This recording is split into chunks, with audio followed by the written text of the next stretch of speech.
Hello everyone, ever found yourself puzzled about when to use could and when to opt for would? You're not alone. These two words can be tricky, but they play a crucial role in expressing desires, possibilities, and past actions. Let's find out. Would is used to describe something that happened regularly in the past.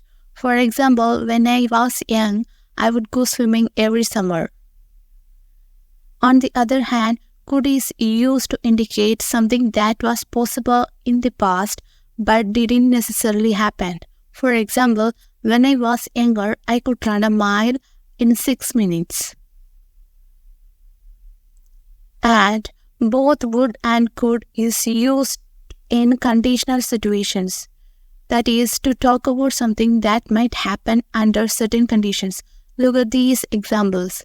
I would travel to France if I had enough money. Or you can say, I could travel to France if I had enough money. Which sentence is correct? Could or would? Let's look. Both sentences are grammatically correct in terms of the would and could, but they have subtle differences. I would look at this example. I would travel to France if I had enough money. This implies a desire or intention to travel to France but is being prevented due to lack of funds.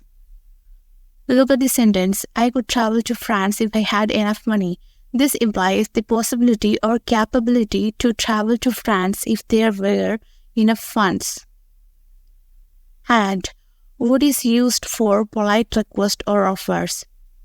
That is, to make a statement or a question sound more polite. For example, would you like some coffee?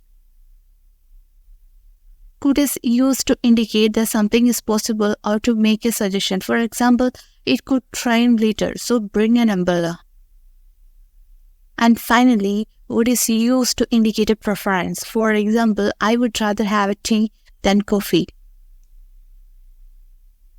Mastering would and could just got easier, right? If you want to keep upskilling this and stay in known, make sure you subscribe and turn on the notification.